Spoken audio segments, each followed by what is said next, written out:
Muy buenas noches.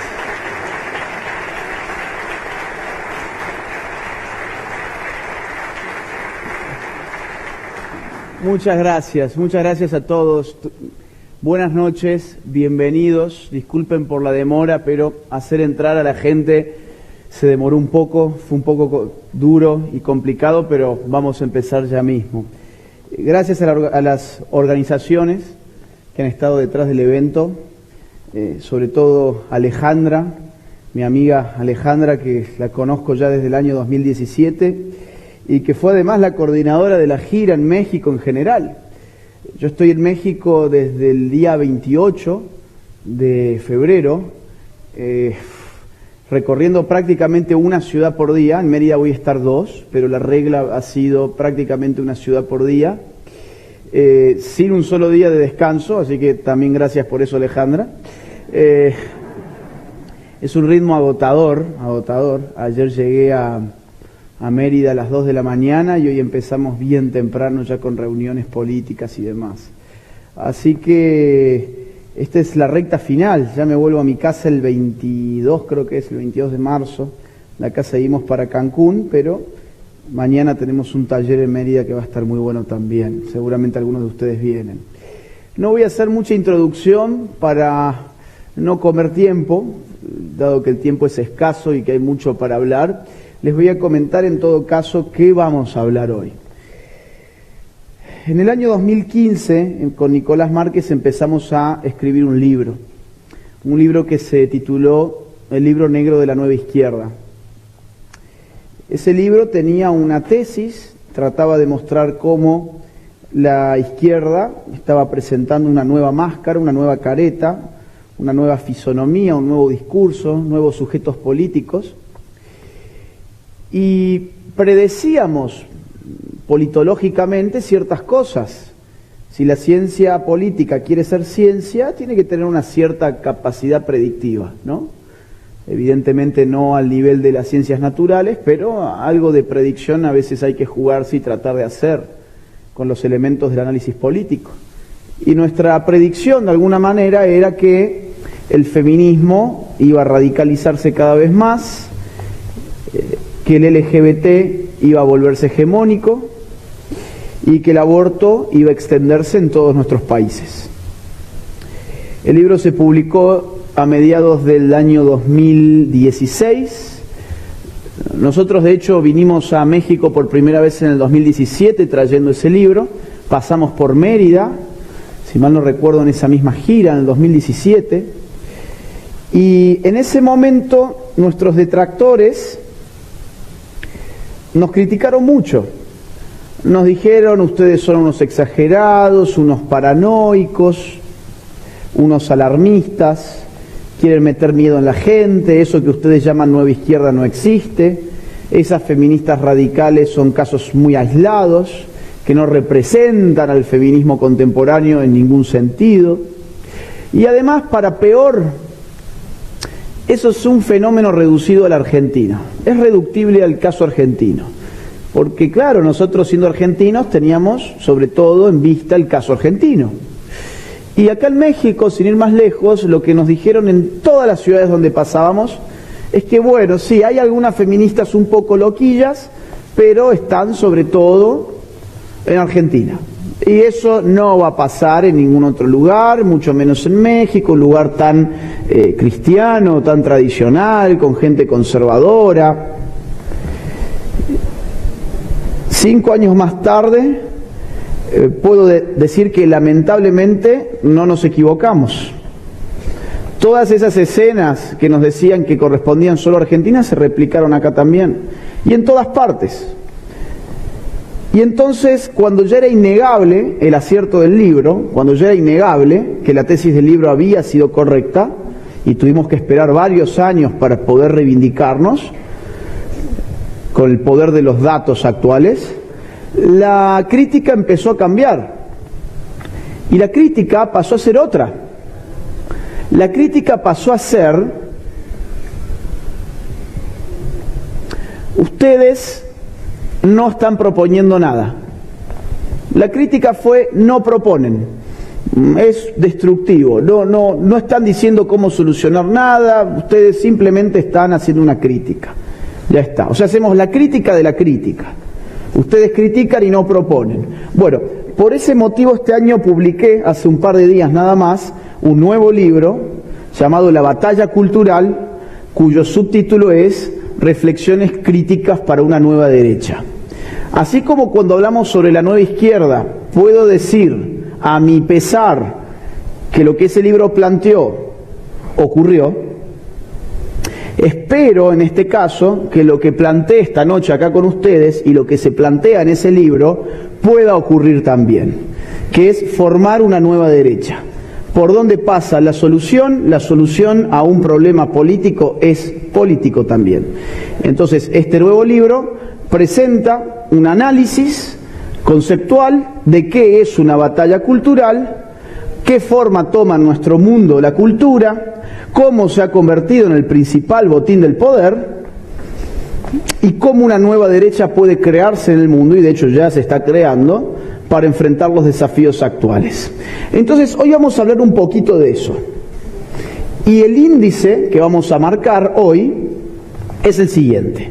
Voy a empezar haciendo un análisis de escenario. Esto significa, si yo quiero plantear una estrategia, tengo que saber dónde estamos parados. ¿Cuál es el escenario de movimiento? ¿En dónde voy a estar desplegando mi estrategia? Vamos a analizar ese escenario desde lo más abstracto a lo más concreto. Vamos a plantear 4 niveles de análisis. En segundo lugar, vamos a plantear una estrategia basada en la articulación entre batalla política y batalla cultural. Vamos a ver qué caracteriza a cada tipo lógica de batalla. A cada lógica de batalla le caracteriza algo en particular y vamos a tratar de ver cómo se articulan. Y en tercer lugar, vamos a ver cómo se puede crear una nueva derecha. ¿Qué puede ser una nueva derecha? ¿Y cómo puede actuar? Esa es la propuesta de esta conferencia. Entonces, sin más índices, sin más introducción, vamos al punto. Análisis de escenario. Vamos a empezar con esta primera parte que ya les anticipaba. Miren, en un sentido bien abstracto, estamos viviendo un escenario en el cual está emergiendo la psicopolítica. Estamos viviendo el advenimiento de los tiempos psicopolíticos. ¿Qué es esto de la psicopolítica? ¿Qué es la psicopolítica? Es una palabra media rara, ¿no? Hemos escuchado anteriormente de biopolítica, pero voy a retrotraerme un poco más atrás. Voy a irme directamente a analizar qué es el poder y después vamos a hablar qué es la biopolítica y cómo ha pasado a ser psicopolítica. Un sociólogo muy tradicional, clásico, llamado Max Weber, definió el poder en estos términos, que para mí son muy claros. El tipo tenía además una obsesión por definir las cosas con mucha precisión, motivo por el cual a mí me gusta mucho su pluma. Dice así: poder significa la probabilidad de imponer la propia voluntad dentro de una relación social, aún contra toda resistencia y cualquiera que sea el fundamento de esa probabilidad. ¿Qué quiere decir esto? Bueno, primero que nada, que el poder es una probabilidad. Hoy la probabilidad puede estar de un lado, mañana puede estar de otro. El poder es algo contingente, es algo que está fluyendo en todo momento. Puede pasar de un lugar a otro en función de muchas variables. En segundo lugar, que el poder es siempre un fenómeno social, ¿sí? Se da en una relación social. Yo no tengo poder siendo Robinson Crusoe. ¿Por qué no tengo poder como Robinson Crusoe? Pues porque estoy en una isla desierta y no hay nadie sobre quien ejercer mi poder. El poder siempre es de A sobre B. Necesito 2 individuos para que haya una relación de poder. Y además me dice, aún contra toda resistencia, o sea, puede o no haber resistencia, eso no me define qué es el poder, y cualquiera sea el fundamento de esa probabilidad. ¿Esto qué significa? Que el poder se ejerce de muchas formas. Vamos a poner un ejemplo. Yo saco una pistola, le apunto a Alejandra y le digo, me das todo tu dinero. Ahí hay una relación de poder. A, o sea, yo, está imponiendo sobre B su poder en función de qué fuente. En la amenaza de la fuerza física, nada menos que un gatillo, ¿no?, a punto de dispararse. Entonces, ella me entrega su cartera.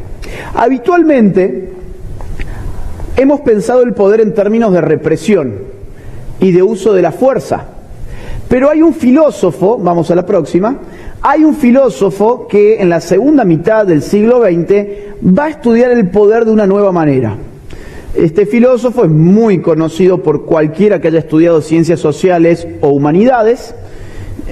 Es el ídolo de los progres, aunque no lo apliquen críticamente para todo, ellos van seleccionando en qué lo aplican. Y su nombre era Michel Foucault.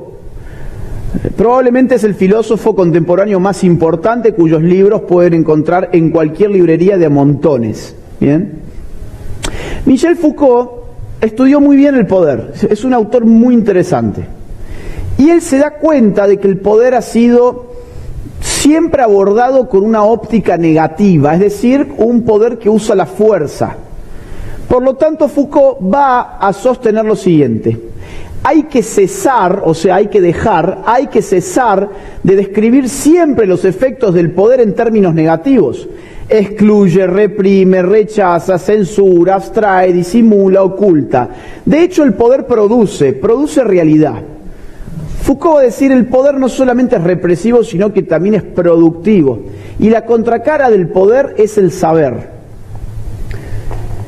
Claro, Foucault se puso a estudiar el poder y dijo, qué interesante, en otras épocas el poder para mostrarse necesitaba, por ejemplo, descuartizar un cuerpo, ¿no? ¿Saben lo que es un regicidio? Matar a un rey, ¿sí?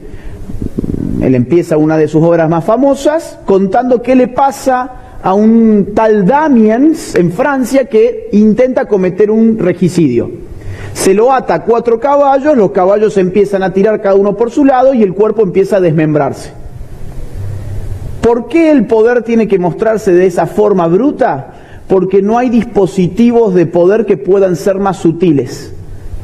Por lo tanto, frente al intento del asesinato del rey, lo que tiene que hacer el sistema es un espectáculo público morboso.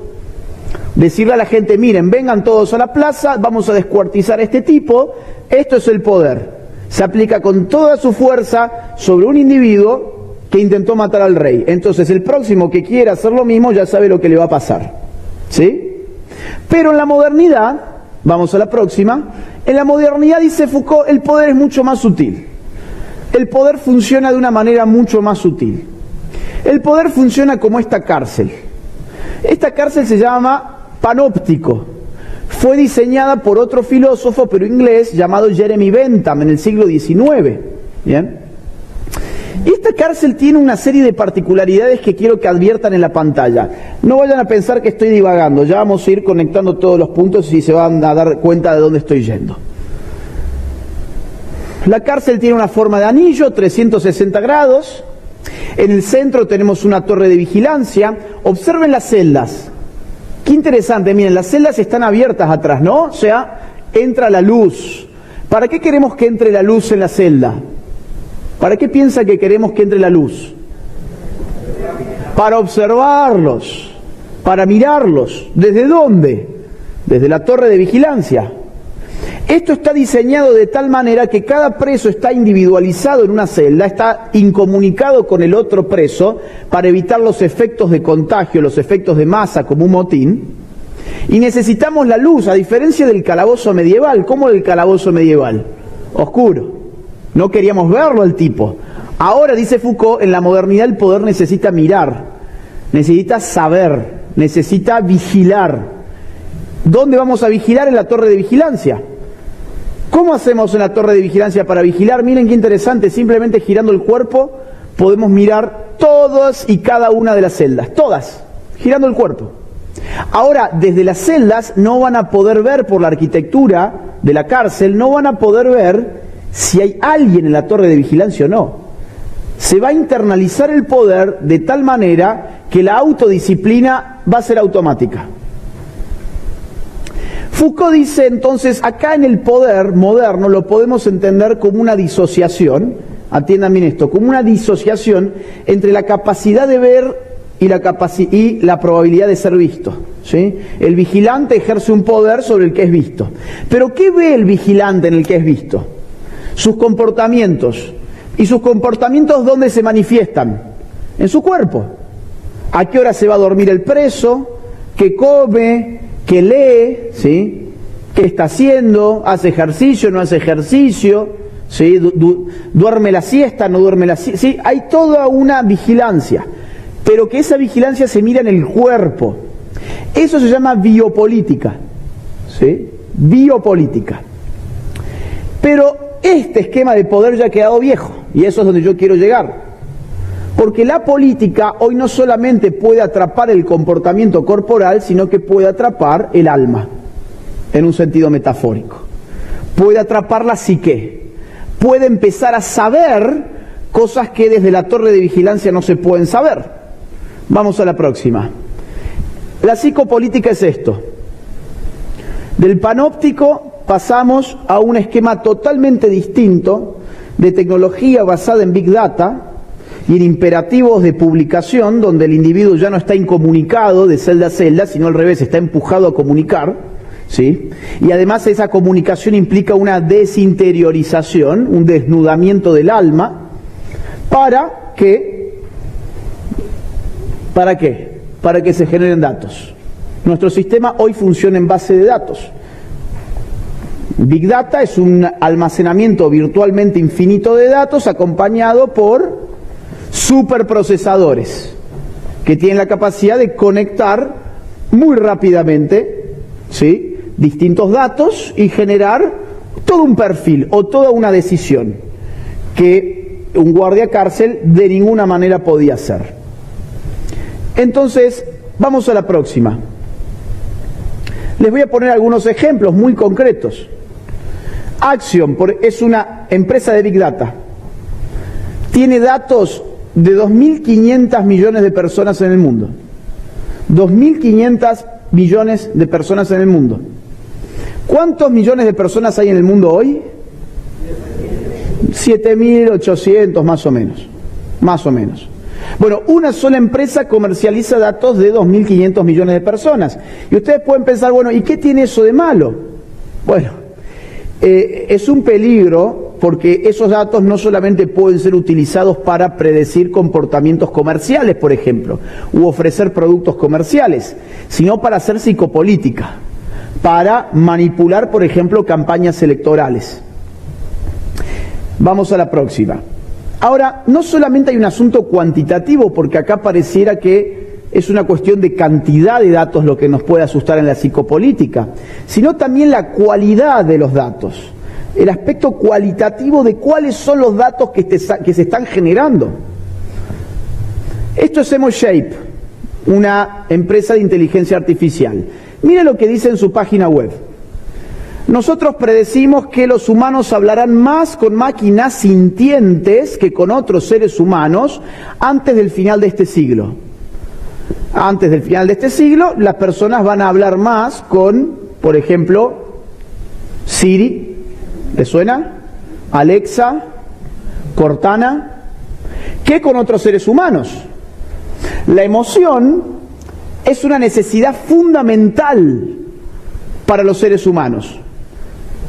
Pero todavía no contamos con tecnologías que puedan atrapar esa emoción. Para eso nosotros entramos en escena. Eso es lo que nos dice Emoshape. ¿Cuál es nuestra función en este mundo? Tratar de capturar la emoción de un ser humano para que sea comprensible por una máquina. Vamos a la próxima.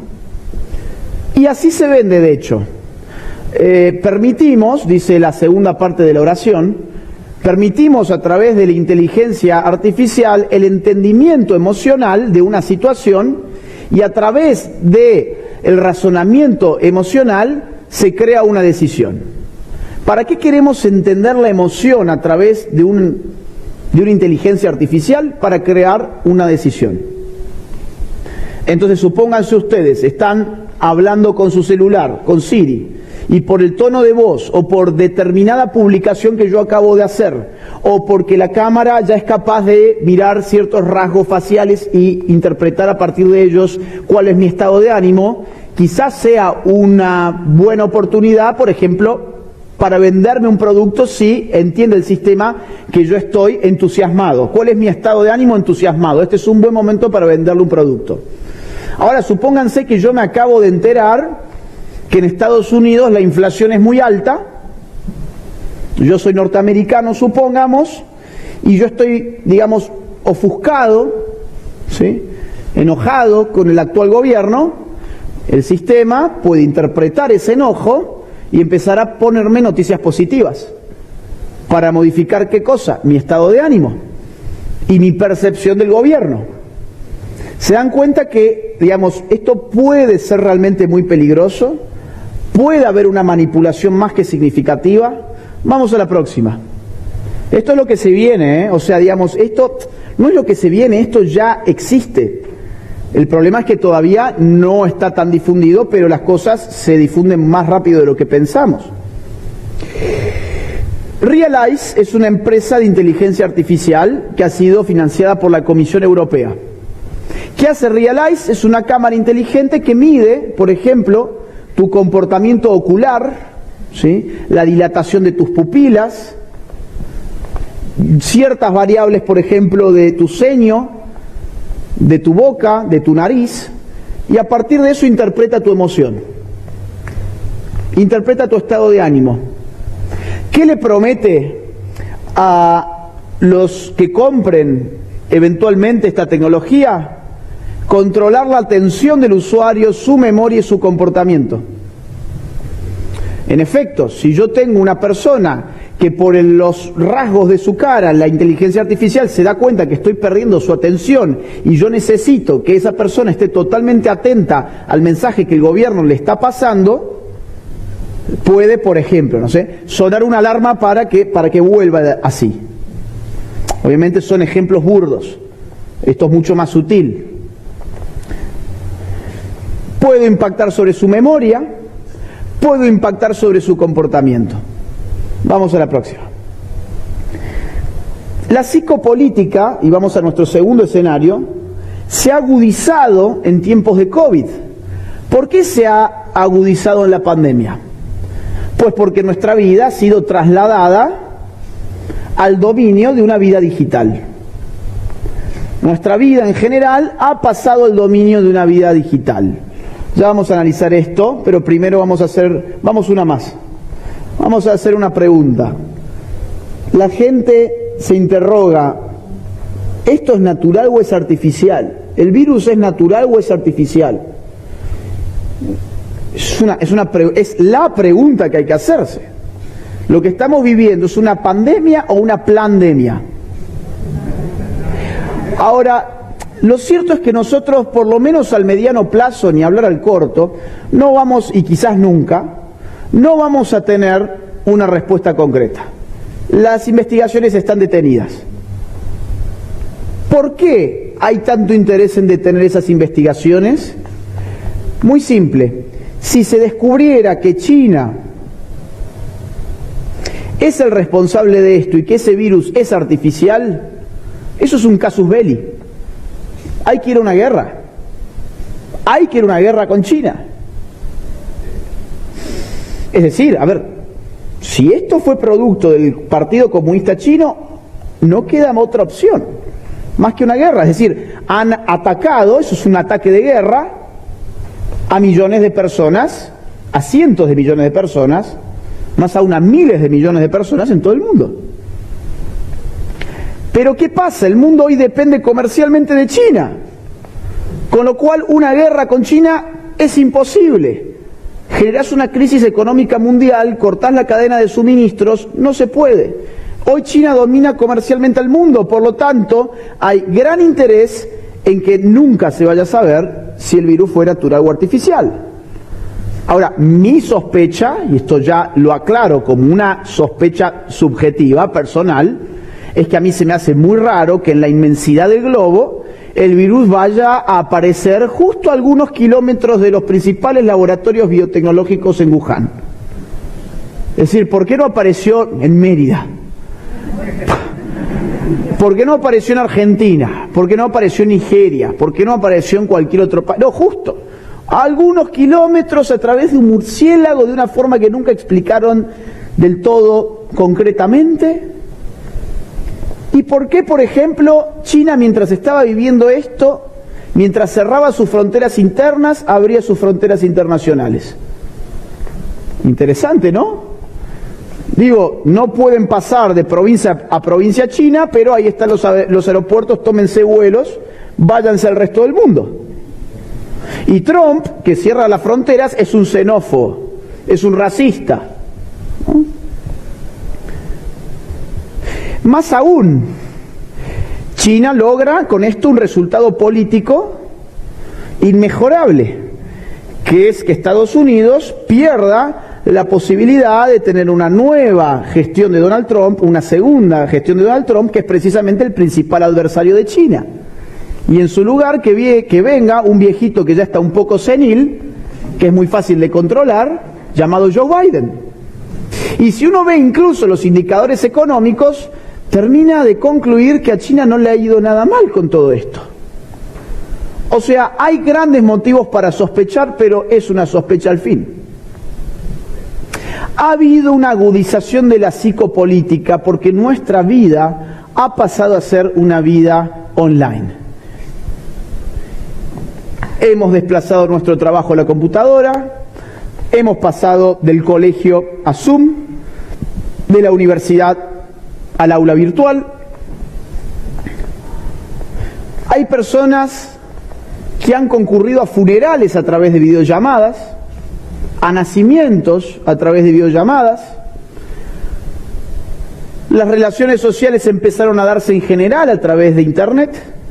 La gente fue a los templos a vivir su fe, pero no físicamente, sino a través de una pantalla en su casa. La vida se desplazó al mundo online, así de rápido. Y ocurre que en el mundo online toda comunicación es un registro. ¿Y de qué se alimenta la psicopolítica?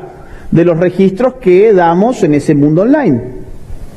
Con lo cual ha habido una agudización terrible de la psicopolítica y quiero que veamos simplemente como ejemplo algunos números. La pandemia hizo que el porcentaje de teletrabajadores en la Unión Europea pasara del 15 al 40%. Una revolución del sistema de trabajo en un segundo, sin precedente alguno.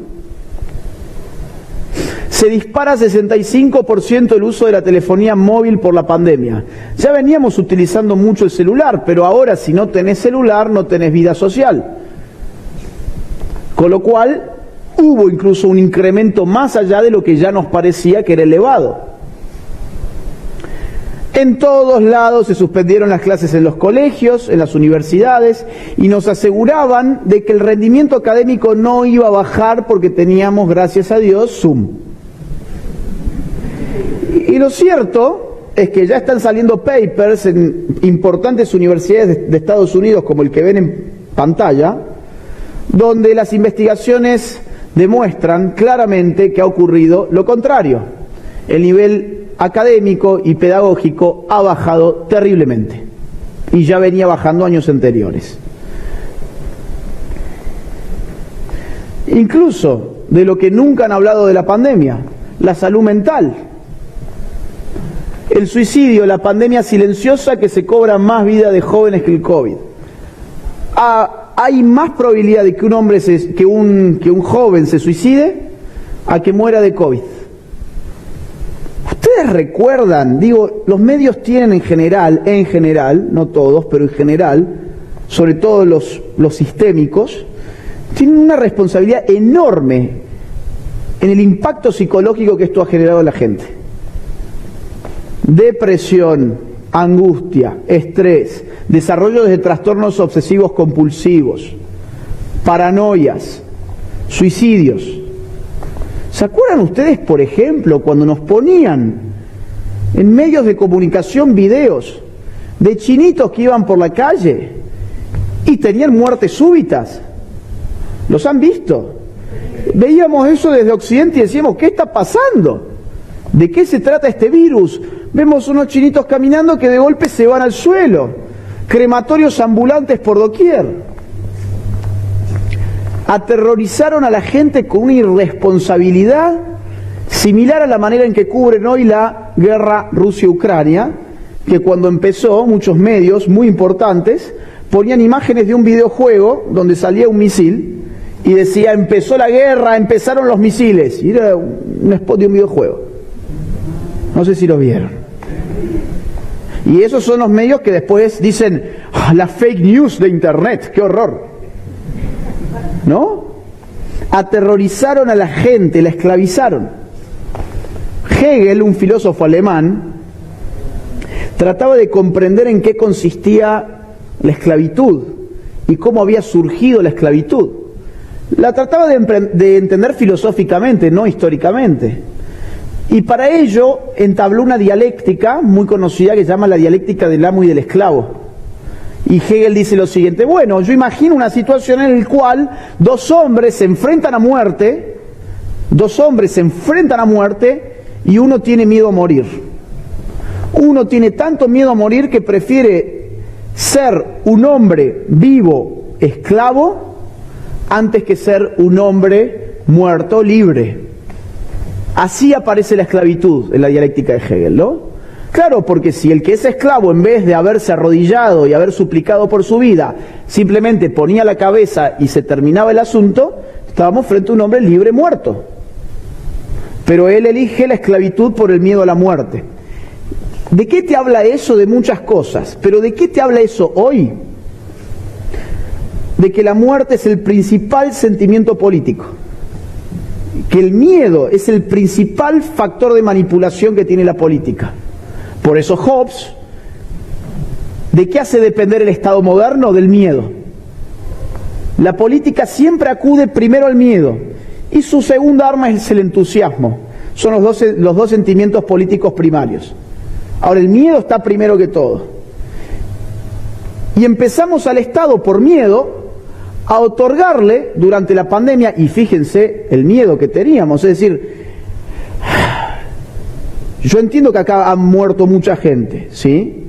Todos hemos visto morir a alguien, pero cuando uno analiza las estadísticas, la mortalidad es de menos del 0,1%, ¿bien? Y la gente reaccionó frente a eso como si esos videos donde los chinos se iban muriendo en la calle hubiesen sido reales. Y se murieron de miedo todos. ¿Y qué hicieron? Entregaron su libertad. Entregamos la libertad.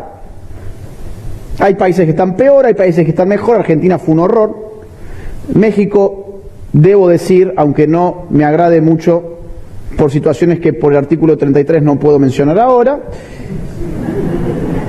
pero México no tuvo medidas tan restrictivas. Ahora, fíjense, al Estado le dimos 3 características de Dios. Número 1, omnipresencia. El Estado empezó a aparecer en todos lados, ¿no? Incluso en algunos países se legitimó el ciberpatrullaje. En España, en Argentina. Te decían, sin ningún problema, ahora vamos a tener espías del Estado revisando tus redes sociales. Queremos estar en todos lados. Número 2, omnipotencia. El Estado es el único que te puede salvar. ¿Cómo te vas a salvar de esto? Arrodillándote frente al Estado y haciendo todo lo que el Estado diga que tenés que hacer. Número 3, omnisciencia. El Estado lo sabe todo. No hay margen de error. Y si no te querés meter algo en el cuerpo, que recién lo estamos probando, sos un antivacunas. Pero ¿cómo si yo tengo puestas un montón de otras vacunas? Nunca tuve ningún problema con ninguna vacuna. No, sos un antivacunas y un negacionista. O sea, casi que sos un nazi, ¿no? Pero nosotros lo sabemos todo, no va a pasar nada. Ojo, cuidado, esto no es una militancia para que no se pongan la vacuna. Cuidado, es más, yo por razones de viaje me he puesto una vacuna. Acá de lo que se trata es de apostar a la libertad individual. Que la persona que haga su juicio y ponga en una balanza y diga, yo debería ponerme una vacuna, que tome su decisión. Nos han venido machacando con derecho a decidir sobre su cuerpo para impulsarnos a matar a seres humanos por nacer, y ahora cuando el Estado te obliga A eso, no lo menciono mucho porque después nos bajan en las redes sociales, ustedes saben a lo que yo me refiero, cuando el Estado, ya todas esas de pañuelito verde se escondieron. Y el cuerpo y el derecho a decidir y no sé qué. Cuando realmente se trataba de tu cuerpo, se escondieron todos debajo de la cama. Y los que no lo hicieron, negacionistas, antivacunas. Increíble. ¿Quién te decía eso? El mismo que hoy te decía que había que usar máscara, mañana no. Que el virus contagia a través de la ropa, que mañana no. Que las cuarentenas sirven y que mañana no. Y que mañana sí y que mañana no. Digo, hace poco en la Universidad Johns Hopkins salió una investigación muy interesante donde muestra que las cuarentenas no han tenido un impacto significativo en la reducción del virus. O sea, ¿para qué demonios hemos hecho cuarentenas 2 años y han destruido a las familias y a la economía y a nuestras relaciones sociales? Para manipularte. No sabemos si el virus es artificial o natural, lo que es seguro es que ha sido aprovechado para impulsar la psicopolítica. Vamos a la próxima. Y por supuesto el punto de llegada de este desplazamiento hacia lo psicopolítico es el famoso metaverso. ¿Han escuchado de esto? ¿Qué es el metaverso? Estamos creando un nuevo mundo para vos. Un mundo digitalizado donde vos puedas llevar tu vida es un poco patética capaz. No te sentís bien con tu rostro, no te sentís bien con tu peso, no te gusta tu novia, no te gusta lo que estudiás, no te gusta tu trabajo. ¡Qué vida patética! Bueno, no te preocupes, mirá, acá tenés un semidios llamado Mark Zuckerberg que ha elaborado un nuevo mundo en el cual vos podés tener el rostro de Brad Pitt, estar con un avatar de Angelina Jolie, volar como Superman. ¡Excelente! ¿Conocen Second Life? Miren, esto no es nuevo, esto es algo viejo. Lo que es nuevo es la tecnología que se va a utilizar en esto. ¿Conocen Second Life? Sí, algunos sí, algunos no. Second Life fue, me cuesta llamarlo un juego, vamos a llamarlo por ahora así, un juego de allá por el año que 2010, 2011, máximo 2012, que fue un furor. Uno se creaba un avatar, se metía en ese mundo online y no había nada que hacer más que vivir tu vida. A diferencia de un juego, por eso dije me cuesta llamarlo un juego, a diferencia de un juego común y corriente, no tenés que ir comiendo honguitos como en Mario Bros, no tenés que dispararle con una sniper a un terrorista como en el Counter-Strike, ¿sí? No tenés que ir matando monstruitos como el WoW, qué sé yo. No hay ningún objetivo, es tu vida. ¿Qué te estamos ofreciendo en Second Life? Tu vida. Y ahí se metieron millones de usuarios a vivir una nueva vida. Y fue interesantísimo porque, empezaron a darse fenómenos sociológicos, incluso hasta politológicos, manifestaciones políticas se dieron en Second Life. ¿Sí? Había gente que formó familia en Second Life con personas que no conocían en la vida real, pero se conectaban todos los días para mantener el matrimonio en pie, ¿no? Más aún, empezaron a reproducirse, no es una broma, totalmente cierto, está documentado todo en el libro. Empezaron a generarse miserias sociológicas típicas de nuestro mundo, como por ejemplo violaciones. Y es más, hubo un usuario que quiso apelar a una corte, ¿sí? Llevar el caso de una violación de Second Life a una corte del mundo real, a un tribunal. Más aún, campus universitarios se pusieron, de decenas de universidades de Europa y de Estados Unidos, y empezaron a dar clases en Second Life. E incluso se formaron mapas para pedófilos en Second Life, donde tenías bots, el bot es un robot digital, bots con forma de niño para que tu avatar pudiera violarlo. Y la gente se sumergió en ese mundo, necesitaba otro mundo. Hay un desprecio tal a este mundo que necesitas un mundo digital para vivir tu vida. Pero eso se hacía con un mouse y con un teclado. ¿Y ahora cuál es la promesa? Lo vamos a hacer con tecnología inmersiva. ciertos dispositivos conectados en tu cuerpo para que sientas la sensación, valga la redundancia, de estar allí adentro. Esto, por supuesto, le va a quemar la cabeza a mucha gente. Esto al corto plazo no va a ser una difusión masiva porque saldrá bastante caro poder estar allí, pero va a ser el mismo comportamiento que el celular. ¿Se acuerdan en los 80, 90 que tener un celular era algo de una persona muy rica y veíamos a alguien con un celular y era, a ver cómo es eso y cómo funciona, ¿no? ¿Y qué pasó después? El celular, por producción de escala, fue reduciendo sus costos y hoy todo el mundo tiene un celular.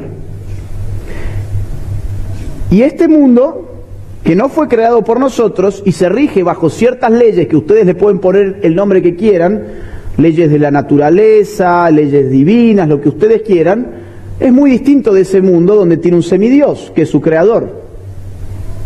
Entonces lo que yo les quiero decir es que lo que viene es realmente difícil. Es un desafío más que importante en el terreno en el que tendremos que dar una batalla cultural. Y voy a pasar entonces, miren, para recapitular, vimos lo que era la psicopolítica y cómo el escenario de la psicopolítica se había agudizado durante la pandemia, y ahora vamos a ver qué pasa en nuestra región. ¿Con qué cosa? Con el socialismo del siglo XXI. Estamos viviendo en nuestra región una segunda ola del socialismo del siglo XXI. ¿Qué fue la primera ola del socialismo del siglo XXI? Esto que ustedes ven en pantalla. Esa foto corresponde a la creación del Foro de San Pablo. El Foro de San Pablo fue una institución creada por Fidel Castro y Lula da Silva en 1990 porque advertían que después de la caída del muro era inminente la descomposición de la Unión Soviética, que era el principal sostén de las izquierdas en América Latina. De hecho, la Unión Soviética puso en Cuba más dinero que todo el plan Marshall que puso Estados Unidos en toda Europa después de la Segunda Guerra Mundial. No sé si sabían ese dato, a mí me impacta mucho. Se descompone la Unión Soviética, Fidel Castro, que era un tipo muy inteligente, un estratega, dice: necesitamos una estructura de apoyo internacional, pero ya no podemos depender de otro continente, lo vamos a formar en el nuestro. Se armó el Foro de San Pablo con todos los partidos, movimientos sociales, hasta grupos guerrilleros, colombianos participaron aquí, ¿sí? Todos de izquierda armaron esta estructura. Y esta estructura va a ser tan exitosa que de acá van a salir muchos presidentes, muchos. Miren, Chávez, el sucesor de Chávez, Maduro, en Venezuela, Rafael Correa en Ecuador, Daniel Ortega en Nicaragua, Evo Morales en Bolivia, Tabaré Vázquez y Pepe Mujica en Uruguay, Lula da Silva y Dilma Rousseff en Brasil, Bachelet, que no va a tocar mucho el modelo chileno, pero va a ser presidenta de Chile. El matrimonio Kirchner fue muy allegado a todo lo que fue el Foro de San Pablo en Argentina. Lugo, ¿se acuerdan de Lugo? En Paraguay. Van a ir poniendo presidentes en toda la región. Pero va a haber 3 países que van a darle una cierta resistencia al foro durante toda esta época y especialmente a partir del año 2013, 2014. Estos 3 países forman algo llamado el Grupo de Lima. ¿Saben cuáles son esos 3 países? Perú, Colombia y ¿cuál? Chile. Bien, Chile. Perú, Colombia, Chile. Esta resistencia en algún momento trae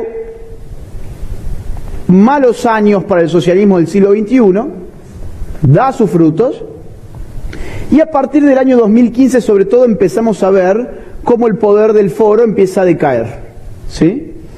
Por ejemplo, los Kirchner pierden el poder después de 3 mandatos consecutivos, 12 años soportándolos, bueno, ahora han vuelto, ya voy al punto.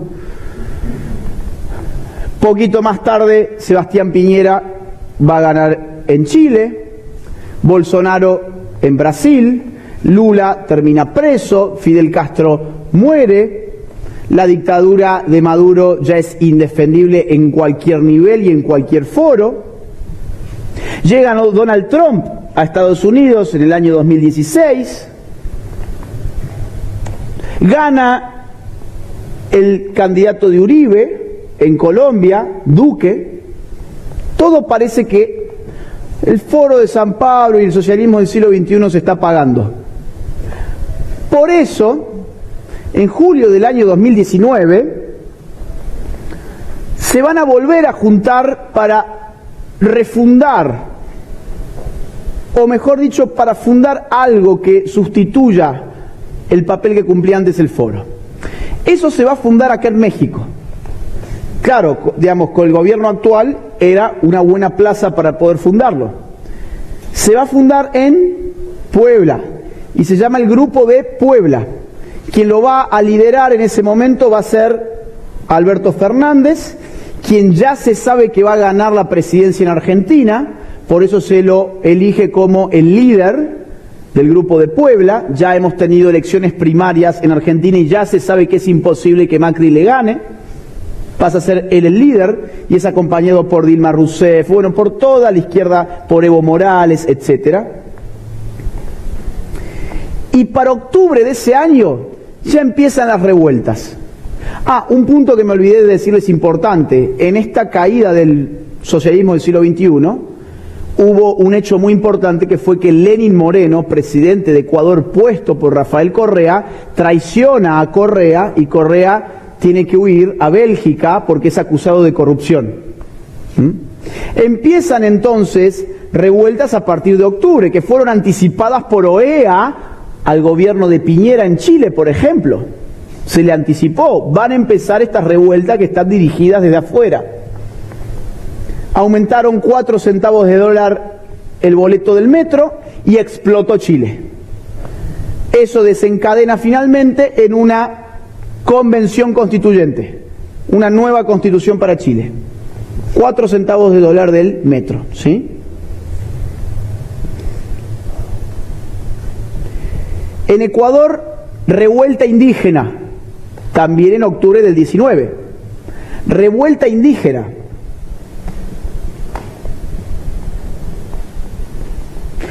Es tan fuerte que el gobierno tiene que trasladarse de Quito a Guayaquil, tienen que huir, están al borde de un golpe de Estado. Tienen que trasladar la capital, tienen que trasladar, mejor dicho, el gobierno hacia otra ciudad. En noviembre, revuelta en Colombia, a partir de una fake news que era que Duque iba a bajar el salario mínimo. El presidente salió a decir, esto es mentira, no voy a bajar el salario mínimo, no se preocupe nadie. La revuelta ya está en marcha. Y en Perú, meses más tarde, hay una revuelta de tal magnitud que pasan 3 presidentes distintos en una semana hasta colocar al presidente progresista, que llame a una nueva elección. ¿Quién va a ganar esa nueva elección en Perú? Pedro Castillo, un maoísta, o sea, un seguidor del comunismo chino. ¿Quién va a ganar la elección en Chile? Gabriel Boric, un candidato de la izquierda radical chilena. Y en Colombia hubo elecciones hace un par de días, nada más. Claro, las primarias le llamaríamos.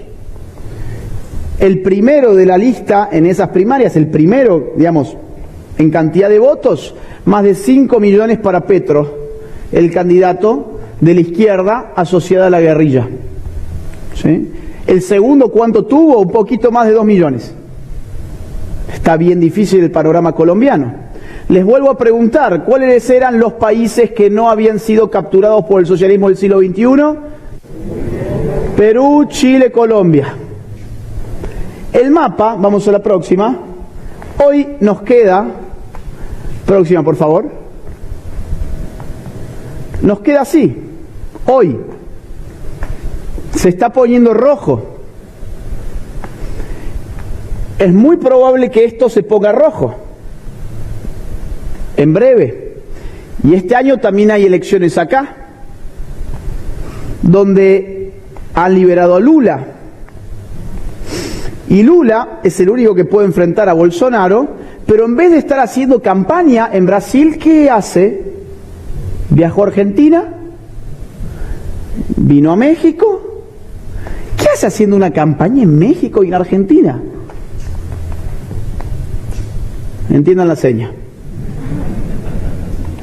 No sé, pregunto, ¿qué está haciendo? No sé. Lo que es seguro es que ya no es una campaña de Bolsonaro contra Lula, es una campaña de Bolsonaro contra Lula, México, Argentina, Nicaragua, Bolivia, Chile, probablemente Colombia, Perú. Va a estar bien difícil, muy difícil. El continente se está poniendo rojo. La izquierda ha avanzado y el centro derecha no lo ha podido detener. Hay que empezar a asumir las cosas como son. La centro derecha ha fracasado. Ha fracasado. Vamos a la próxima. Último escenario que vamos a analizar, pero bien rápido, globalismo. Mientras tanto, la agenda globalista sigue agudizándose en todas partes. Feminismos radicales. Bueno, hemos tenido hace poco el 8M, todos los años es un copy and paste, ¿sí? Todos los años pasa lo mismo. Venimos porque nos están matando, porque somos mujeres y queremos solucionar el problema de la violencia y por eso tengo que destruir la ciudad entera. Ahora, curioso, digo, en los últimos 5 años, lo que ellos llaman feminicidio se ha duplicado, ¿sí? O sea, como mínimo, lo que han hecho no ha servido absolutamente para nada, como mínimo. Claro, porque ¿qué te dicen? Ay, ¿te molesta más que rayen un monumento o una iglesia a que muera una mujer? Si vos me podés demostrar la conexión causal entre rayar una pared de un negocio de un vecino y salvar la vida de una mujer, dame la pintura que yo la rayo. El problema es que no demuestran esa conexión porque esa conexión no existe.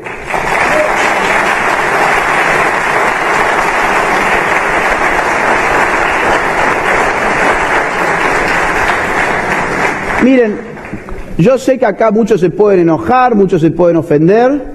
No digo de los amigos que han venido, entiendo que por el aplauso ha sido casi que catártico el ejercicio. Ha sido catártico. Digo que se pueden ofender gente que puede estar escuchando esto en algún otro momento a través de otra plataforma. Pero seamos francos una vez en la vida. ¿Hace cuántos años venimos con 8M? Políticas de género, cursitos de la deconstrucción de la masculinidad, hablando lenguaje inclusivos como tremendos idiotas.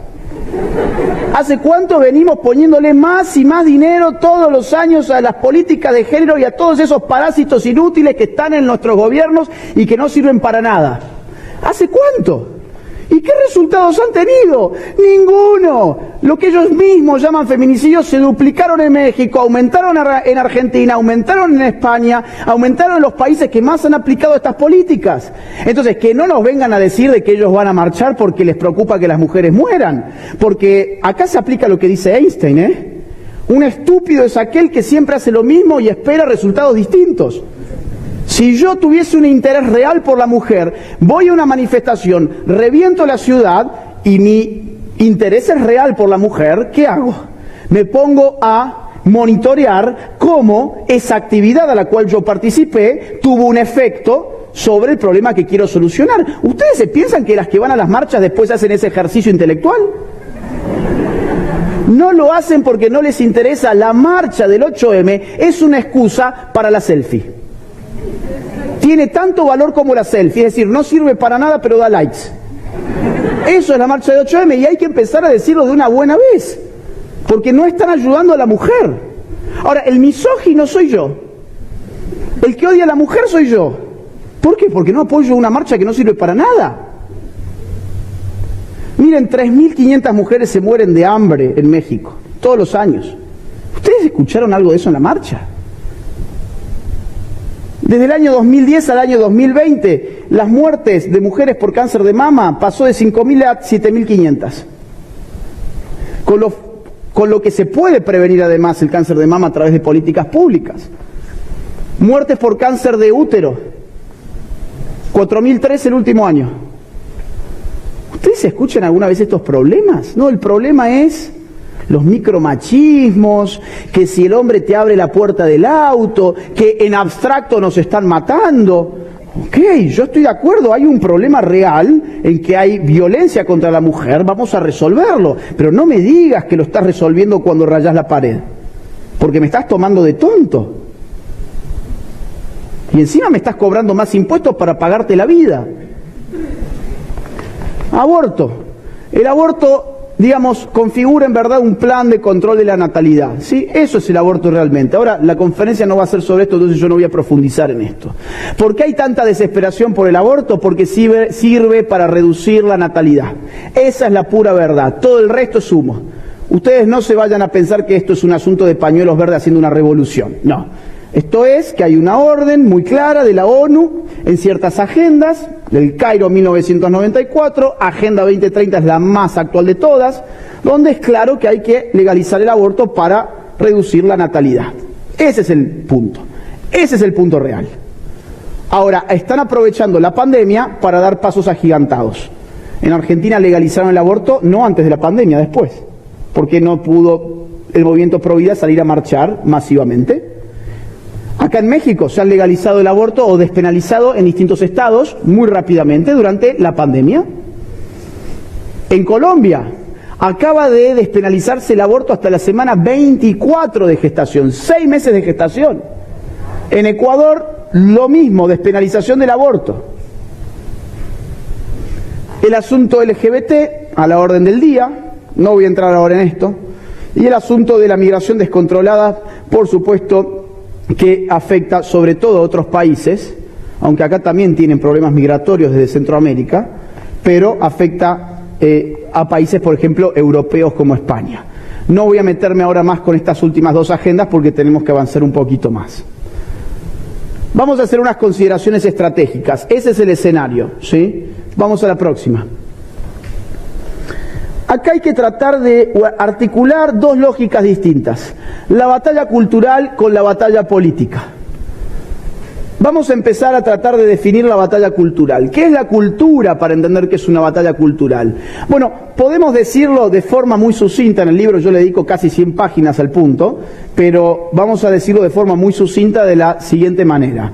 La cultura es un conjunto de elementos que caracterizan a la vida social. Entre esos elementos encontramos, por ejemplo, costumbres, tradiciones, valores, creencias, normas, historias, modos del lenguaje, etc. Eso es la cultura.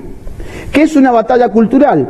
Es una disputa consciente de magnitud por la definición de los elementos de la cultura. ¿Qué busco en una batalla cultural? Definir la cultura de un grupo social. ¿A través de qué busco hacer eso? A través del control y de la utilización de las instituciones y los dispositivos culturales. Claro, una batalla cultural no se hace con armas. Una batalla cultural se hace, por ejemplo, a través de, vamos a la próxima, a través de ONGs, think tanks o centros de estudios, tanques de pensamiento, intelectuales, iglesias, medios tradicionales, medios digitales, farándula, universidades, escuelas, familias, movimientos sociales, etc. La batalla cultural se hace en esos espacios. Podríamos agregar música, arte, etcétera, ¿sí? Por eso digo etcétera. Ahora, esto es una buena noticia para nosotros. Digo, porque acá no debería quedar una sola persona que no pueda hallarse en estos ejemplos. No debería quedar ni una sola persona que no pueda decir, yo me ubico ahí o ahí. Personas que les gusta leer y escribir. Bueno, intelectuales, claramente hace falta intelectuales de nuestro lado. Personas que, no sé, vamos a decir, dan clases, escuelas, ¿no? Personas que van a la universidad, debatan en sus cursos, hablen con sus compañeros, den batalla cultural dentro del aula. Personas que son muy buenas organizando cosas, ONGs, movimientos sociales como los que han organizado este evento, tienen un rol de batalla cultural fundamental. Aquellos que participan en iglesias, pastores, sacerdotes, o gente que simplemente está en un grupo de iglesia. Ya vamos a hablar un poco más después de la iglesia. Ahí hay gente que puede decir, a mí me gusta comunicar, pero no soy dueño de una estación de radio, ni de un periódico, ni de un canal de la televisión. No importa, afortunadamente tenemos, hoy como nunca antes, la posibilidad de comunicar masivamente a través de un celular, donde vos podés tener tus redes sociales, armar tu canal de YouTube, armar tu podcast, armar tu cuenta de Twitter, tu perfil de Facebook, de Instagram, tu TikTok. Es una cuestión de decir, me voy a poner las pilas porque todos usamos redes sociales en general, pero la pregunta es, ¿para qué estamos usando las redes sociales? ¿Las estamos usando simplemente para ver al gatito que hace miau, miau, miau y al perrito que hace su gracia? ¿Las estamos usando para sacarnos una selfie en el baño que atrás se ve el inodoro? ¿No? ¿Han visto esas fotos? Son horribles, ¿no? Son un horror. No las hagan. O sea, hagan lo que ustedes quieran. Miren el gatito, el perrito y sáquense la selfie del inodoro, pero no son recomendables. La usamos para sacar la foto a la comida y mostrarle a nuestros contactos nuestra cena. Bueno, ojo, cuidado, esas frivolidades todo el mundo las hace. Yo cuando hago un asado y veo un costillar que estoy haciendo hace como 4 o 5 horas, se está poniendo bien bueno, los huesitos ya empiezan a aparecer, ¿no? Se pone bien crocante la cosa y tengo el fuego, digo, voy a sacarle una foto y la voy a subir.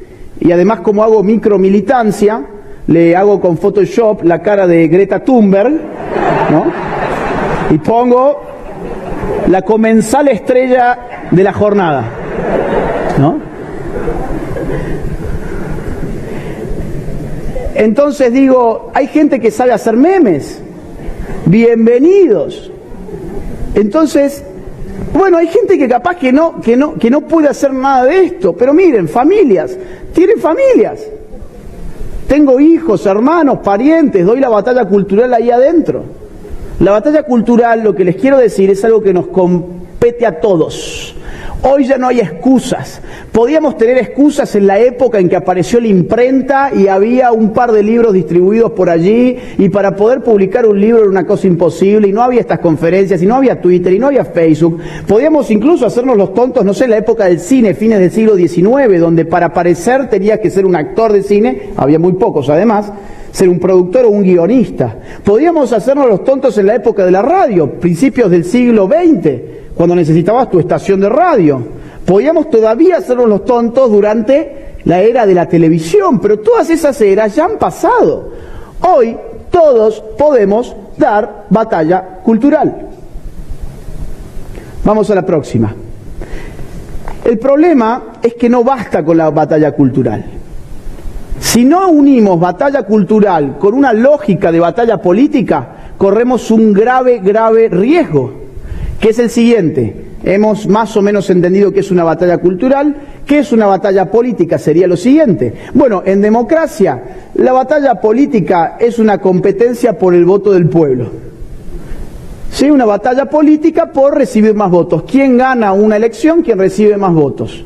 Las formas de obtener votos son muy variadas, pero una muy importante es tratar de ajustar su discurso a lo que se llama opinión pública. La opinión pública es el resultado más patente de una batalla cultural. ¿Qué es la batalla cultural como resultado? Una opinión del público.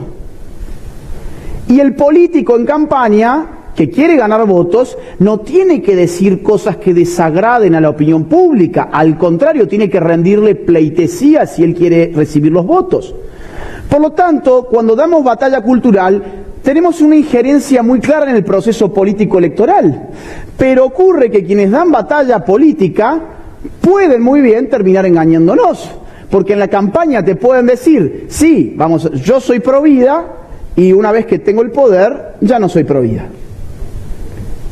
¿Esto qué enseñanza deja? A ver, fue el caso de Mauricio Macri, por ejemplo. O sea, para ponerle un caso concreto, Mauricio Macri. Aparte, quien gana la batalla política va a tener durante X cantidad de años un acceso a instrumentos de batalla cultural impresionantes. Un Ministerio de Educación, un Ministerio de Cultura, control de los medios estatales, control indirecto de los medios privados a través de pauta oficial. ¿Sí? Tenemos currícula escolar, impresionante. Entonces, ¿cuál es el punto que yo quiero mostrarles? Que necesitamos hoy no solamente comprometernos con batalla cultural, sino también con batalla política. Si seguimos pensando que nos van a salvar los mismos de siempre, estamos complicados, porque los mismos de siempre responden a una agenda que ni siquiera es nacional, es globalista. Esa es la verdad. Entonces, quizás, llegó el momento de empezar a poner a nuestra agenda en la política. Para eso, vamos a la próxima, vamos a tratar de definir un proyecto que está en curso, el proyecto de la nueva derecha. Hay una nueva derecha, yo no soy el inventor, quiero que quede claro, no me arrogo semejante cosa, yo soy simplemente una persona que trata de estudiar el fenómeno y tratar de entenderlo teóricamente. Vamos a la próxima. ¿Qué es la nueva derecha? Bueno, pongámosles caras. Esto es hoy la nueva derecha. ¿Los conocen? Tenemos a Abascal, Vox en España, Bolsonaro en Brasil, Donald Trump en Estados Unidos, Javier Milei en Argentina, José Antonio Kast en Chile y podríamos sumar, ¿por qué no?, a López Aliaga en Perú. Estos muchachos tienen varias características en común. La primera, más clara de todas, es que son irreverentes, políticamente incorrectos y se caracterizan por el coraje que tienen. Ninguno de estos tipos se queda callado frente a nada, no le tienen miedo a la prensa, no le tienen miedo a una militante feminista, ¿sí? Son tipos que se han puesto los pantalones de verdad y han dicho, vamos a dar este combate político. Pero estos tipos tienen además otras características. Por ejemplo, son outsiders.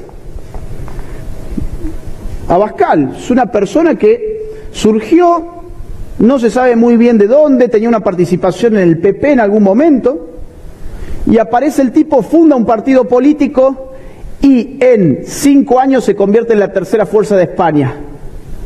Y hoy está aproximándose en las encuestas al PSOE, al partido gobernante. Bolsonaro se recuesta sobre outsiders políticos, o sea, la iglesia evangélica, y gana la elección.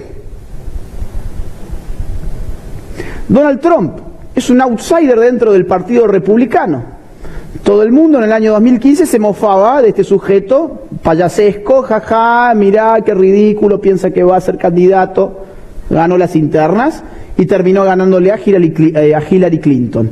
Hoy sería presidente de los Estados Unidos si no hubiese habido una pandemia de por medio.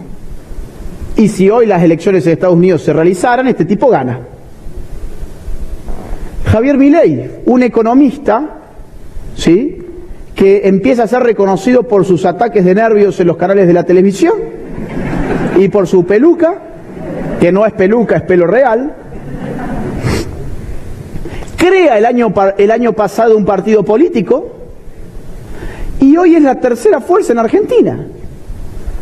En la capital federal salió tercero y hoy es presidenciable y hoy empieza a medir más que todo el establishment político. En un año. José Antonio Kast en Chile ni aparecía en las encuestas. Último. Ni siquiera lo nombraban. Y de golpe pasa a encabezar el asunto, gana la primera vuelta electoral en Chile y lamentablemente pierde la segunda. ¿Qué les quiero mostrar con esto? Que no era cierto que no se podía armar algo nuevo, primero que nada. Obviamente, cada país tiene su particularidad. Acá hay leyes electorales que son muy complicadas. No voy a hablar de México, voy a hablar de ejemplos de otros lugares y ustedes sacarán sus conclusiones de su país. Pero ¿esto qué te muestra?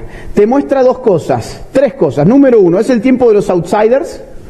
Número 2, es el tiempo de la incorrección política. La gente ya se aburrió de los buenitos de la corrección política. La gente de derecha quiere derecha de verdad, está harta del centro. Número 3, el centro ha fracasado, la centro derecha que se ha acercado al centro ha fracasado. Pensaban que iban a votarlos los progres. El progre no te va a votar y vas a perder a tu votante de verdad.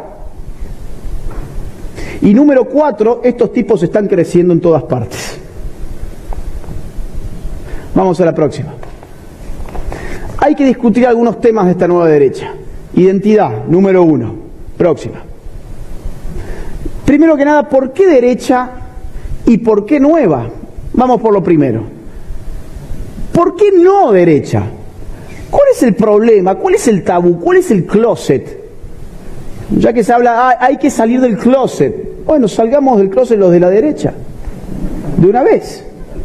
No, es que a mí no me gusta hablar de derechas y de izquierdas, yo soy de centro, o yo creo que esas categorías ya son muy viejas, no aplican. Mentira, allá afuera todo el mundo las continúa utilizando como categorías políticas primarias. No, yo soy paleoconservador, yo soy paleolibertario, yo soy neocon, yo soy ANCAP, yo soy patriota, yo soy liberal clásico, yo soy randiano. La gente allá afuera no habla así, O sea, no te escapes.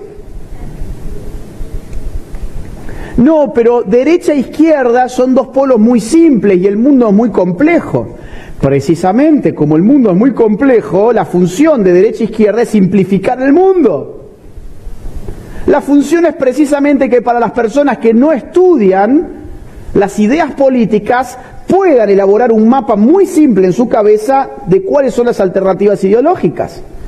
Entonces, ¿por qué mientras el zurdo se puede decir de izquierda con la frente en alto, después de haber matado a 100 millones de seres humanos en el siglo XX, después de haber empobrecido todas las naciones que tocaron, ya que hablamos de Rusia y Ucrania todo el día, en el año 32 hubo una hambruna provocada por Stalin que dejó prácticamente 4 millones de muertos en Ucrania, 4 millones de muertos de hambre.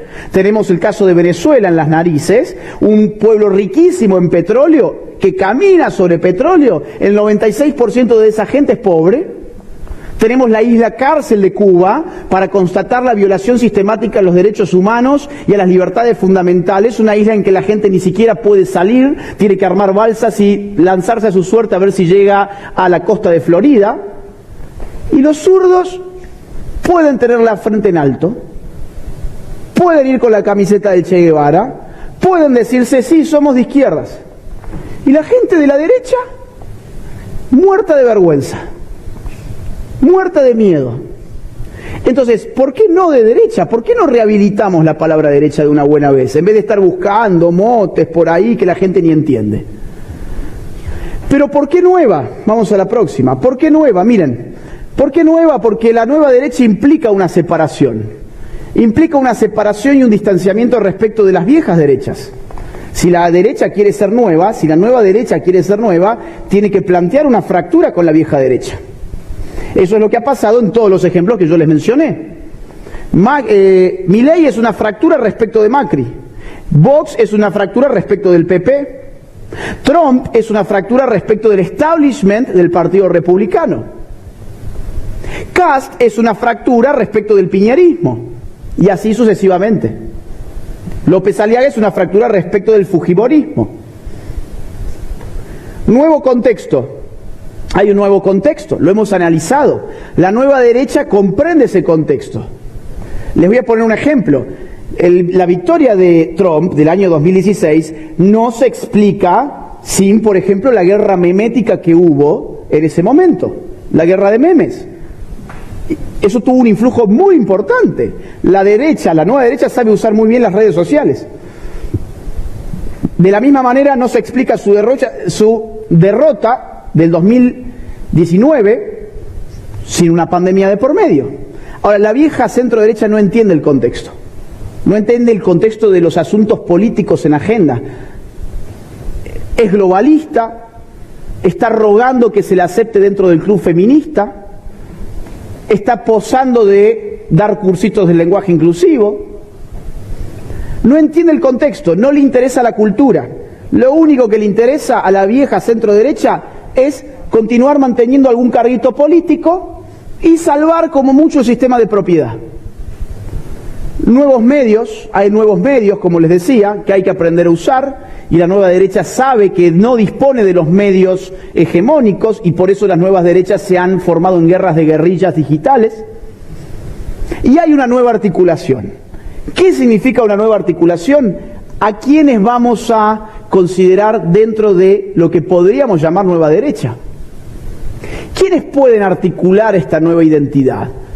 Mi propuesta, vamos a la próxima, y lo que yo creo que además está pasando en todos estos casos que vimos al inicio, es que la nueva derecha se está planteando como una articulación entre libertarios no progresistas, conservadores no inmovilistas y patriotas no estatistas. Voy a aclarar rapidito los términos para que esto se entienda, ¿sí? ¿Qué es un libertario? Un libertario es aquel que adhiere a una filosofía política que demanda la reducción al mínimo posible del Estado. El libertario entiende que la acción del Estado es siempre contraria a la libertad individual y por lo tanto el Estado hay que reducirlo a su mínima expresión. Hay que reducir impuestos, hay que reducir burocracia, hay que reducir gasto público, hay que reducir normativas. Ahora, ¿por qué no progresistas? Bueno, porque hay libertarios que son globalistas y progres, que se hacen los tontos. No quiero el Estado, pero lo que dice la ONU me parece muy bien. ¿Y qué es la ONU sino un conjunto de estados? Habría que decirles. Pongan ustedes los nombres que ustedes quieran ahí. Conservadores no inmovilistas. Bueno, es que hay conservadores que terminan confundiendo la posición política con su fe. Y eso los inmoviliza políticamente. Les impide armar alianzas, por ejemplo, con un compañero de partido que puede ir a otra iglesia, puede ser evangélico, mormón, católico, ateo, agnóstico, no importa, pero finalmente el conservador inmovilista lo que en verdad está tratando de hacer es poner su sistema de fe y eso va a inmovilizarlo políticamente por completo en una sociedad secularizada. ¿Quién es el conservador? Bueno, conservador es aquel que entiende que las cosas buenas demandan mucho tiempo para ser construidas, pero demandan muy poco tiempo para ser destruidas. El conservador entiende eso y por eso quiere proteger las cosas buenas de la civilización. Se preocupa por las familias, se preocupa por las instituciones religiosas, se preocupa por las tradiciones, tiene un respeto a todo lo que ha sido heredado y que ha sido fruto de un orden espontáneo que se ha ido dando entre generaciones. Para el conservador, nuestro mundo es un mundo que incluye a los vivos y a los muertos. Nos debemos a los muertos y nos debemos a los que van a venir. ¿Y el patriota quién es? El patriota es aquel que demanda soberanía nacional, que dice, oiga, mi Estado tiene que regirse por su propia normativa. Demandamos que se respete la soberanía de nuestra patria. Ahora bien, ¿por qué puse no estatistas? Porque hay patriotas que confunden el amor a la patria con el amor por el Estado. Y la patria no es lo mismo que el Estado. El Estado es una organización que monopoliza el uso de la fuerza y la patria es un conjunto de historias, héroes, tradiciones, tu tierra, tu suelo, tu gente. Vamos a la próxima. Por supuesto, muchas críticas van a llegar y van a decir, pero ¿cómo articulás estas posiciones? ¿Cómo podés articular un libertario con un conservador o con un patriota? Ya se están articulando, en todos los ejemplos que hemos visto, hay libertarios, conservadores y patriotas en Vox, en el Partido Republicano de Kast, en el partido de Javier Milei La Libertad Avanza, en el bolsonarismo, etc. Pero, aún así, mi respuesta sería, oigan, ¿saben cuál es la mejor forma de articular a esta gente? Que una vez en la vida reconozcamos en nuestro aliado qué fortaleza tiene nuestro aliado. ¿Qué es lo que nuestro aliado puede dar en este combate? ¿Qué me da un libertario? Y un libertario en un momento de estatismo, donde estamos agonizando como individuos, aplastados por el Leviatán, por el Estado, tener a libertarios que están muy preocupados de que el Estado se achique, es una muy buena noticia, es algo muy, muy importante. Un conservador, ¿qué puede dar? El conservador es un gran vigilante de la cultura.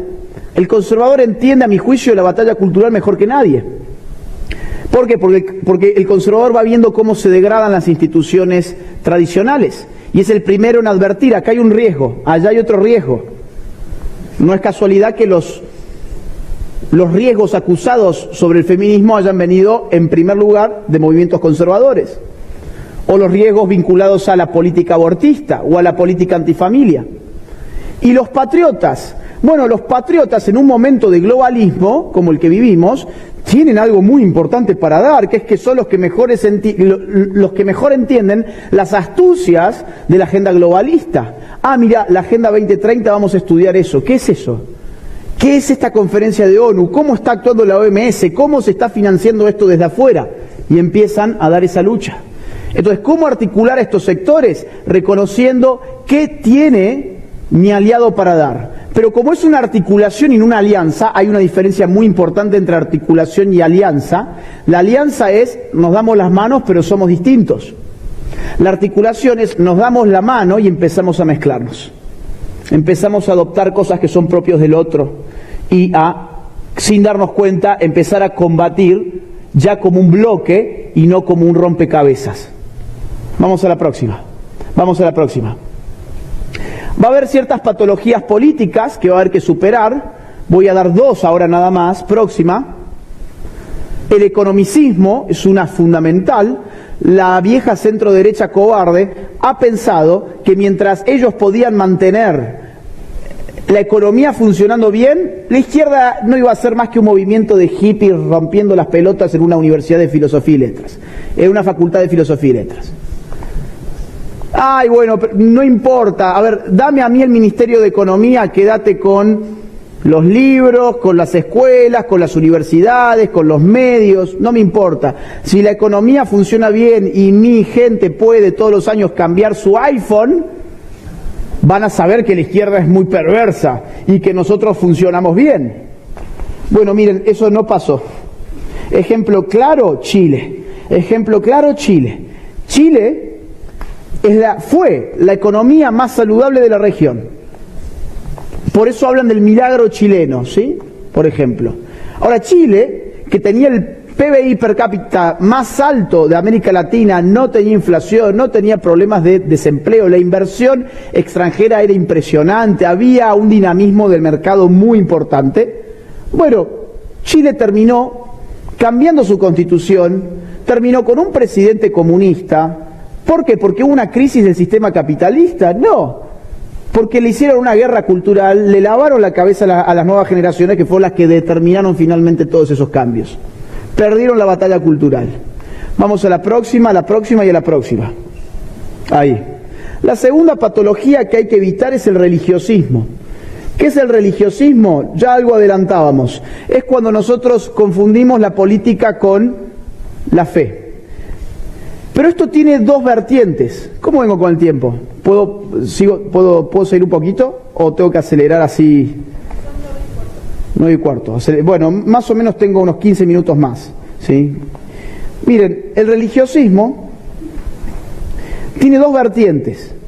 Hay una que se expresa de una forma muy perversa, que es la confusión del Estado laico con el Estado ateo. ¿Qué es un Estado laico? Un Estado laico es un Estado que reconoce la pluralidad de credos en la sociedad y por eso no toma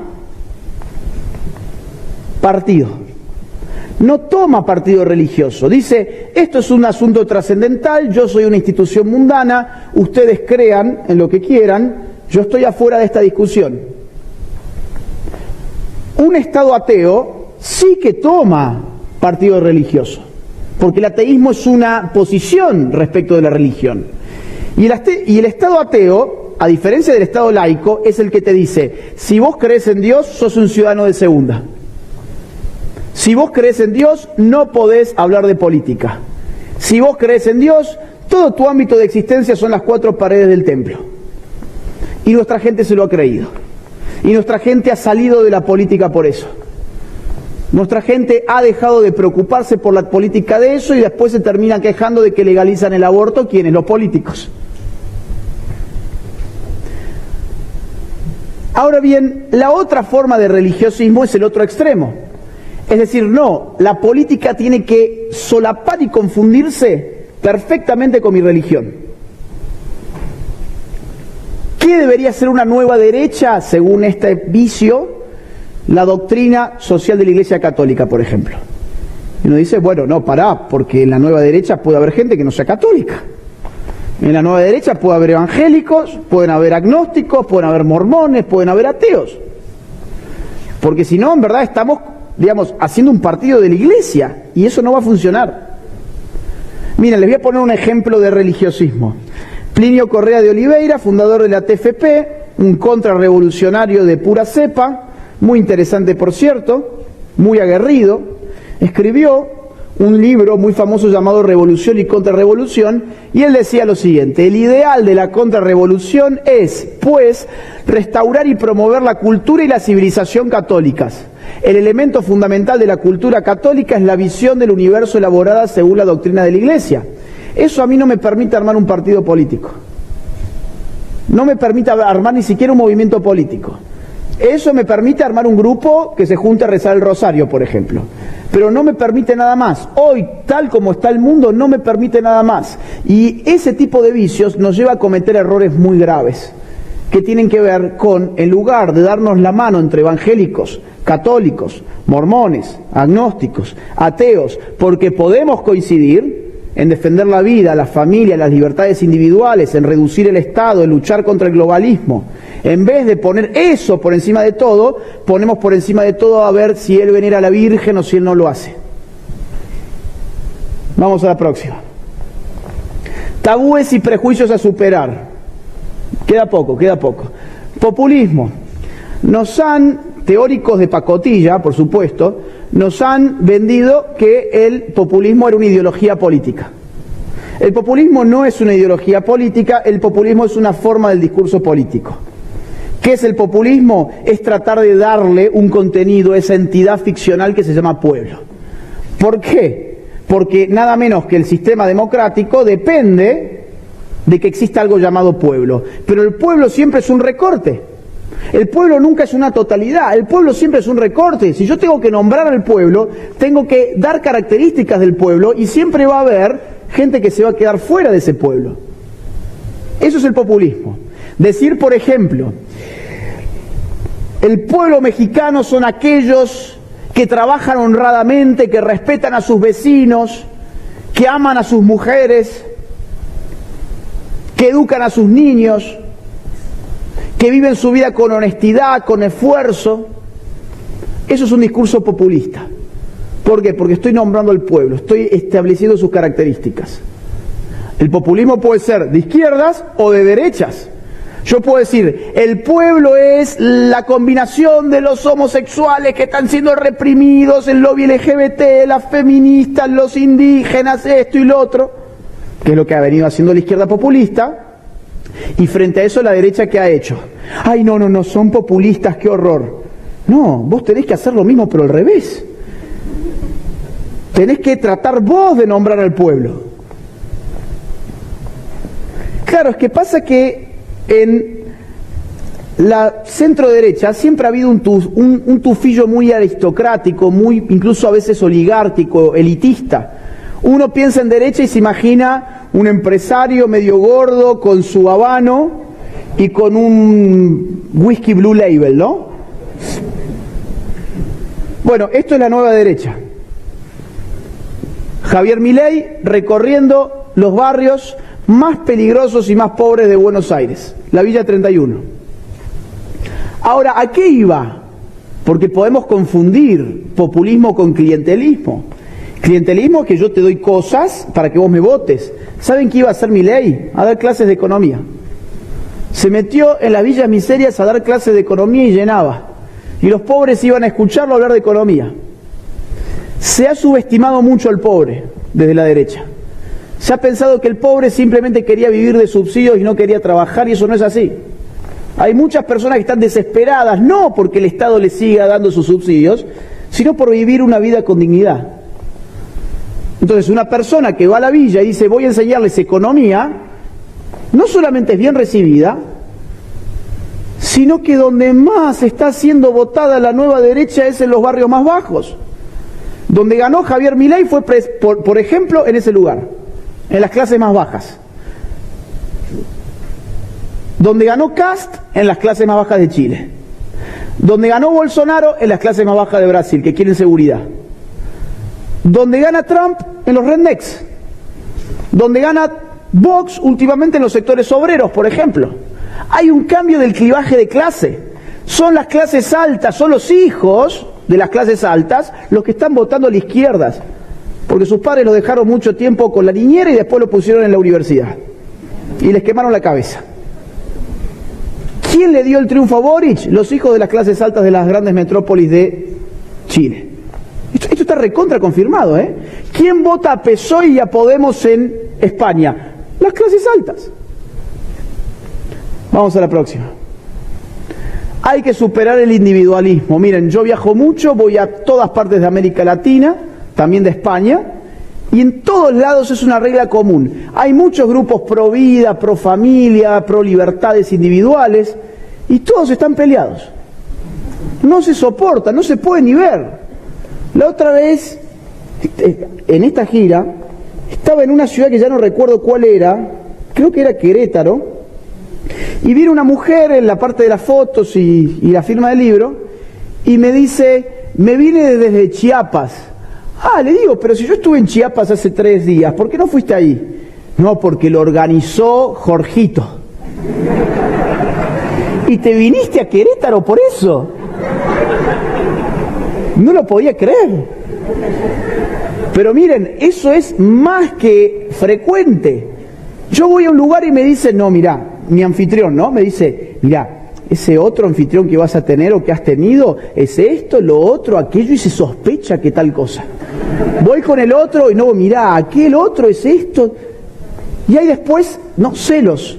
Surge alguna figura nueva y ya hay gente que se pone celosa. ¿Qué estamos buscando? ¿La gloria personal? Miren, ustedes pueden ver en mis redes sociales, difundo a todo el mundo. Pablo Muñoz Iturrieta, Iturralde, a mi amigo y maestro Nicolás Márquez, a Vanessa Vallejo, a Daniela Carrasco. Y ojalá que, digo, que todos nosotros podamos crecer porque está la causa, no estoy yo. Hoy puedo estar yo acá, hoy, mañana no, estas cosas son así efímeras. Así, esto, quizás en un par de años no hay ni una sola persona ahí. Pero tiene que haber otro acá. Si buscamos la gloria personal, no se va a poder. No se va a poder. ¿Ustedes piensan que la izquierda no se odian entre ellos? Se detestan. Pero no son tontos, trabajan juntos. Vamos a la próxima. Juventud.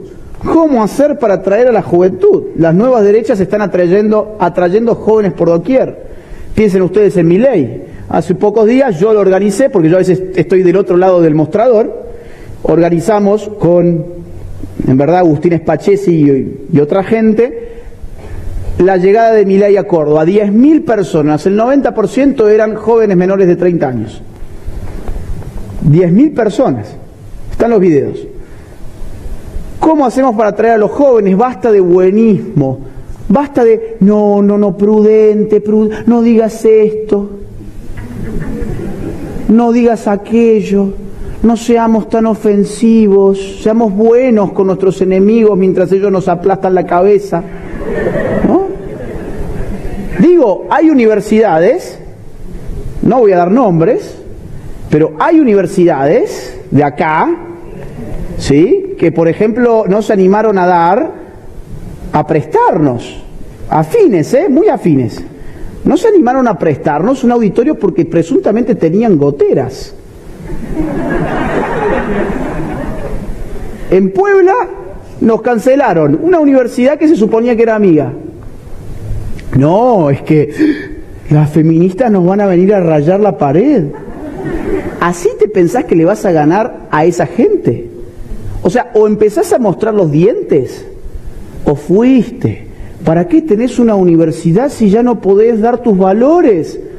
Salvo que tu universidad se haya convertido en una empresa. Reconocelo entonces. Reconocelo, queremos ganar plata. No nos importa los valores, queremos ganar plata. Ok, listo. Se acabó la discusión. Entonces no es una universidad. Eso.